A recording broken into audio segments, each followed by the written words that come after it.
Serial ரசிகர்களை அன்போடு வரவேற்கிறோம். சிங்கப்பெண்ணை ஆனந்தி வாழ்க்கையில் என்னென்ன சுவாரஸ்யமான சம்பவம் நடக்கலாம் என்பதை பற்றி இந்த வீடியோவில் தெளிவாக பார்க்கலாம். ஹாய் ஃப்ரெண்ட்ஸ், நம்ம சிங்கப்பெண்ணை ஆனந்தி வாழ்க்கையில் இப்போது சுவாரஸ்யம் அதிகமாக கூடிக்கிட்டே இருக்குது. இதுக்கு காரணம் என்னென்னா துளசி இப்போது உள்ளே வந்திருக்காங்க. துளசி எதுக்கு வந்தாங்க, ஏன் வந்தாங்க, அவங்களுடைய ரோல் என்னவா இருக்க போகுது, அவங்க என்ன பண்ண போகிறாங்கன்னு சொல்லி ரசிகர்கள் எல்லாம் எதிர்பார்ப்பை காத்திருக்காங்க. இந்த நேரத்தில் அன்போட அம்மா லலிதா அம்மா ஆனந்தி தன்னுடைய மகன் அன்புவை வெறுக்கிறா. அவள் அன்புவை விட்டு விலகி போகணும்னு சொல்லி நினைக்கிறா. இதனால் நான் சும்மா இருக்க மாட்டேன், இனிமே என்னுடைய மகன் அன்புவுக்கு கல்யாணம் பண்ணி வைக்கணும்னா நான் ஏற்கனவே நினைச்ச மாதிரி என் புருஷனுக்கு சத்தியம் கொடுத்த மாதிரி என்னுடைய அண்ணன் பொண்ணு துளசியை தான் கல்யாணம் பண்ணி கொடுப்பேன் அப்படிங்கிற மாதிரி ஒரு முடிவுக்கு வந்துட்டாங்க. இதனால் ஆனந்திக்கு அதிர்ச்சி ஏற்படுத்தாலும் மனசுக்குள்ள அன்பு நல்லா இருக்கட்டும் அப்படிங்கிற மாதிரி அவங்க நினைக்கிறாங்க.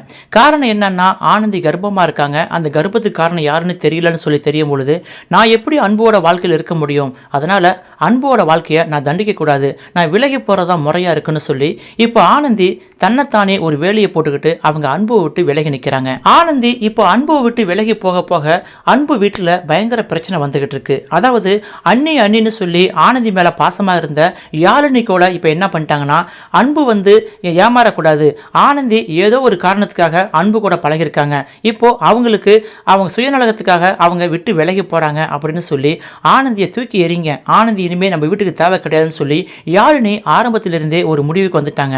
இதனால் அன்புவும் லலிதாமாவும் யாழினி மேலே கோவப்பட்டாங்க.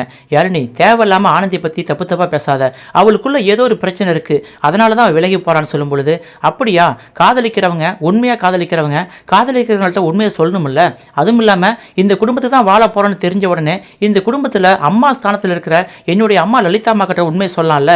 ஆக மொத்தம் ஆனந்தி உங்களெல்லாம் வேற்று மனுஷியாக பார்த்துக்கிட்டு இருக்காங்க, நீங்கள் தான் ஆனந்தியை குடும்பத்தில் ஒருத்தையாக பார்த்துக்கிட்டு இருக்கீங்க, நீங்களாம் திருந்தவே மாட்டீங்க போங்க அப்படின்னு சொல்லி இப்போ யாழினி ஆனந்திக்கு எதிராக போர்க்கொடி தூக்கி நிற்கிறாங்க.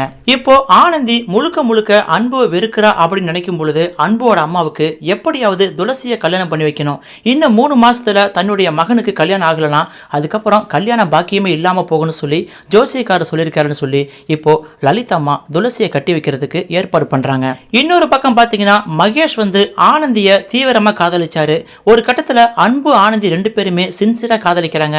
நான் தான் ஒரு தடையாக காதலிச்சு ஆனந்திக்கு தொந்தரவு கொடுத்துட்டேன், இனிமே ஆனந்தி வாழ்க்கையில் இப்படிப்பட்ட ப்ரெஷரை கொடுக்கக்கூடாது, நான் முடிஞ்ச அளவுக்கு ஆனந்திக்கு உதவி பண்ணுறேன்னு சொல்லி தனக்கு ஆனந்தி கிடைக்காவிட்டாலும் அவள் ஆசைப்பட்ட வாழ்க்கையை நம்ம எப்படியாவது அமைச்சு தரணும்னு சொல்லி இப்போ மகேஷும் மும்மரமாக இருக்காரு. இந்த சூழ்நிலையில் ஆனந்திக்கு எல்லாம் ஃபேவராக இருக்கும் பொழுது ஆனந்திக்கு ஒரே ஒரு தடைக்கல்லாக இருக்கிறது எதுன்னு பார்த்தீங்கன்னா, ஆனந்தி கர்ப்பமாக இருக்காங்க அப்படிங்கிற சம்பவம் மட்டும்தான். ஆனந்தியை பொறுத்த வரைக்கும் ஒரு பக்கம் தான் கர்ப்பமாக இருப்பது, இன்னொரு பக்கம் அக்காவோட திருமணம் என்று அல்லாடி கொண்டிருக்கிறாங்க. இது போன்ற நேரத்தில் தான் துளசி அன்போட வாழ்க்கையில் இப்போ என்ட்ரி ஆயிருக்காங்க. அன்பு இப்போ துளசி கிட்ட என்ன சொல்ல போறாரு, துளசிக்கு சின்ன வயசுலேருந்தே அன்பு தான் உனக்கு புருஷன் அப்படின்னு சொல்லி 2 வீட்டார் மத்தியிலையும் பேர் வாங்கிட்டாங்க, நீ தான் என் வீட்டு மருமகன் சொல்லி சின்ன வயசுலேருந்தே லலிதாமா சொல்லியிருக்காங்க. அதே போல் துளசிக்கும் நான் என் மாமன் அன்புவை தான் மேரேஜ் பண்ணிக்குவேன்னு சொல்லி அவங்களும் சின்ன வயசுலேருந்தே அன்புவை காதலிச்சிருக்காங்க.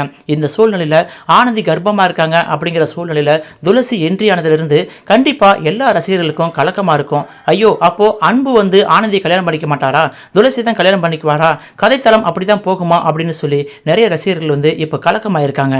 இப்படி பரபரப்பான சுச்சுவேஷன் வர சூழ்நிலையில் அன்பு துளசியை கூப்பிட்டு திட்டவட்டமாக சொல்லிட்டாரு, இங்கே பாரு துளசி, உன் மனசில் இருந்து என்னை நீக்கிடு, என்னை கட்டிக்கணும், என்னை கல்யாணம் பண்ணிக்கணும் அப்படிங்கிற ஆசையை குழி தோண்டி புதைச்சிடு, ஏன்னா என் வாழ்க்கையில் ஆனந்தி தவிர வேற எந்த பொண்ணுக்கும் இடம் இல்லை, கல்யாணம்னு நடந்தால் அது ஆனந்தி கூட மட்டும்தான் அப்படின்னு சொல்லி திட்டவட்டமாக சொன்னதால் துளசியும் இப்போ ஒரு முடிவு எடுத்துட்டாங்க. சரி மாமா, இந்த அளவுக்கு நீங்கள் ஆனந்தியை சின்சியராக தீவிரமாக காதலிக்கும் பொழுது நான் எதுக்கு உங்கள் வாழ்க்கையில் தலையிடணும், சரி ஓகே, எனக்கு ஒரு சில கடமைகள் இருக்குது அப்படின்னு சொல்லி அவங்க ஆனந்தி அவங்க கூட எப்படி சேர்த்து வைக்கிறேன் அப்படிங்கிற மோட்டிவில் துளசியும் இறங்கியிருக்காங்க.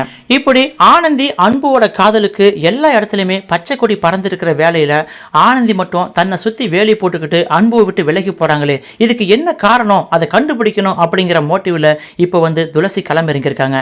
அது மட்டும் இல்லாம துளசிக்கு யாரோ ஒருத்தவங்க மொட்டை கடிதம் எழுதியிருக்காங்க.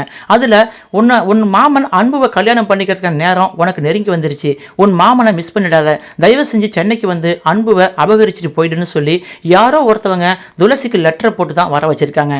அதை பார்த்த உடனே இந்த சதி வேலையை செஞ்சது யாரா இருக்கும்? ஆக மொத்தத்தில் ஆனந்தி அன்பு சேர்றது யாருக்கு பிடிக்கலையோ அவங்க தான் இது போல எனக்கு லெட்டர் போட்டு வந்து கலகம் பண்ணுன்னு சொல்லியிருக்காங்க அப்படின்னு சொல்லி இப்போ துளசி வந்து சந்தேக பார்வையை எல்லாத்தையும் மேலே வீசுறாங்க.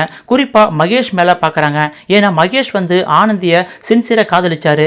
மகேஷ் வந்து எல்லாரும் முன்னாடியும் டீசெண்டாக நடந்துக்கிட்டு இது போல் நமக்கு ஒரு லெட்டரை போட்டு நம்மளையும் வர வச்சு ஒரு நாடகத்தை நடத்தி அத்தை வந்து லலிதா அம்மா வந்து பிடிவாதம் பண்ணி என்னையும் அன்பையும் கல்யாணம் பண்ணி வைக்கணும், ஆனந்தி ஃப்ரீ ஆகிட்டோம், அப்புறம் மேரேஜ் பண்ணிக்கலாமா அப்படிங்கிற மாதிரி மகேஷ் திட்டம் போட்டாரா அப்படிங்கிற மாதிரி துளசி சந்தேகப்பட்டாங்க.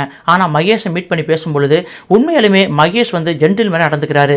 நான் ஆரம்பத்தில் ஆனந்தியை காதலிச்சேன் தான், அது உண்மைதான். ஆனால் அன்பு ஆனந்தி 2 பேரும் விரும்புகிறான்னு தெரிஞ்சு அதுக்கப்புறம் நான் எப்படி அதை ஆனந்தியை வந்து கல்யாணம் பண்ணிக்க முடியும், அதனால் அந்த காதலை சேர்த்து வைக்கிறது தான் நானும் முயற்சி எடுக்கிறேன் அப்படிங்கிற உண்மையை மகேஷ் நினைக்கிறாருங்கிற உண்மையை நம்ம துளசி வந்து தெரிஞ்சுக்கிறாங்க. மகேஷும் இந்த வேலையை செய்யல. அப்படி இருக்கும் பொழுது யார் செஞ்சிருப்பா அப்படிங்கிற சந்தேகம் மீண்டும் துளசிக்கு வருது. இப்போ ஆனந்தி மீட் பண்ணி பேசுறதுக்கு துளசி வந்திருக்காங்க. ஆனால் ஆனந்தியோட சைகை வந்து துளசிக்கு திருப்தியை கொடுக்கல. அன்பு விட்டு விலகி போற மாதிரியே நம்ம ஆனந்தி பேசுறத வச்சு பார்த்து ஆக மொத்தத்தில் நான் சந்தேகப்பட்டது மகேஷை சந்தேகப்பட்டேன். ஆனால் இப்போ சந்தேகம் ஃபுல்லாக ஓ மேலே திரும்பிடுச்சு. ஆனந்தி நீ தான் வந்து இது போல் எனக்கு லெட்டர் போட்டிருக்க அப்படிங்கிற உண்மையை வந்து துளசி அந்த இடத்துல சொல்லும் பொழுது ஆனந்தி அப்படியே உறைஞ்சி போய் நிற்கிறாங்க. ஏன்னா ஆனந்தி தான் வந்து துளசிக்கு லெட்டர் போட்டிருக்காங்க போல இருக்கு. அவங்க எப்படியாவது வந்து அன்புக்கு நல்ல வாழ்க்கை கிடைக்கணும், துளசி நல்ல பொண்ணாக இருக்கா, அன்பு வந்து துளசியை மேரேஜ் பண்ணிட்டு சந்தோஷமாக இருக்கட்டும், நம்ம விலகி போயிடலாம் அப்படிங்கிற ஒரு எண்ணத்தில் தான் ஆனந்தி வந்து துளசிக்கு லெட்டர் போட்டிருக்காங்க. ஹாஸ்டலுக்கு வந்து துளசி ஆனந்தியை மீட் பண்ணும் பொழுது இப்போ என்ன நடக்க போகுது, ஆனந்தியை அப்படியே விலகி போயிடு ஆனந்தி, இனிமே என் வாழ்க்கையில் குறுக்கிடாத, என் மாமா அன்பு எனக்கு தான் சொந்தம், நீ விலகி போனது விலகி போனதாகவே இருக்கட்டும், நீ இன்னும் ஸ்ட்ராங்காக உன்னுடைய போராட்டத்தை ஆரம்பி, நீ அன்புவை இன்னும் வெறுக்க ஆரம்பி, நான் உனக்கு சப்போர்ட் பண்ணுறேன், ஆனால் நீ என் வாழ்க்கையில் வரக்கூடாதுன்னு சொல்லி துளசி வந்து அன்புவை கட்டிக்கிற மோட்டிவில் அவங்க ஆனந்தியை இன்னும் விலகி போன்னு சொல்ல போகிறாங்களா?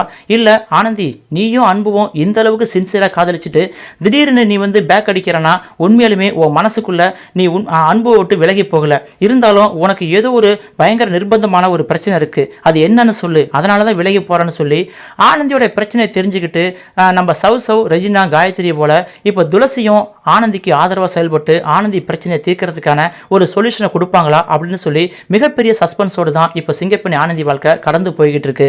கிராமத்திலிருந்து வந்து எல்லாரும் மனசுல இடம் பிடிச்சி முக்கியமாக மகேஷையே கிறங்க வச்ச ஆனந்தி ஒரு கட்டத்தில் அன்பு மனசுல இடம் பிடிச்சி அன்பும் ஆனந்தியும் காதலிக்க ஆரம்பிச்சு காதல் பறவைகளாக சிறகடிச்சு பறந்தாங்க.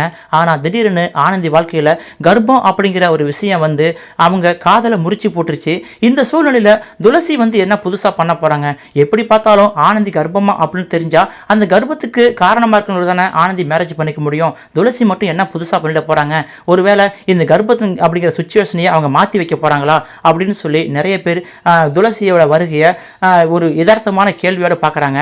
நம்ம மனசுக்குள்ளேயும் அந்த கேள்வி பயங்கரமாக இருக்குது. ஏன்னா ஆனந்தி எப்படிப்பட்டாலும் கலங்கப்பட்டு நிற்கிறாங்க, கர்ப்பமாகி நிற்கிறாங்க. அந்த கர்ப்பத்துக்கு காரணமாக இருக்கக்கூடிய யாராக இருந்தாலும் அவங்கள தானே ஆனந்தி வந்து மேரேஜ் பண்ணிக்க முடியும். இப்போ துளசி மட்டும் என்ன பண்ண போகிறாங்க அப்படின்னு சொல்லி நமக்குள்ளேயும் கேள்வி எழுந்துக்கிட்டு தான் இருக்குது. துளசியும் ஆனந்தியோட கர்ப்பம் அப்படிங்கிற விஷயத்தை தெரிஞ்சுக்கிட்டு 10ஓடு 11 நின்று அவங்களும் ஆனந்திக்கு உதவி தான் பண்ண போகிறாங்க அப்படிங்கிற மாதிரி தான் நமக்கு தெரியுது. இருந்தாலும் டைரக்டர் வந்து துளசியை எதுக்காக கொண்டு வந்தார், ஏன் கொண்டு வந்தார், திடீர்னு துளசியோட கேரக்டருக்கு இவ்வளவு முக்கியத்துவம் கொடுக்குறாருன்னா காரணம் இல்லாமல் இருக்கும் அப்படிங்கிற மாதிரி நமக்கு சந்தேகம் இருக்கு. வெயிட் பண்ணி பார்க்கலாம். துளசி வருகைக்கு பின்பு ஆனந்தியோட இந்த சங்கடமான சூழ்நிலைக்கு ஒரு முடிவு வருமா, இல்ல ஆனந்திக்கு மேலும் சங்கடத்தை கொடுக்குமான்னு சொல்லி நம்ம தொடர்ந்து மீட் பண்ணலாம். இந்த வீடியோ பிடிச்சிருந்தா லைக் பண்ணுங்க, உங்க நண்பர்களுக்கு ஷேர் பண்ணுங்க. துளசியோட வருகைக்கு பின்பு என்ன நடக்கும் அப்படிங்கிறத பத்தி உங்களுடைய கருத்துக்களையும் மறக்காம பதிவிடுங்க.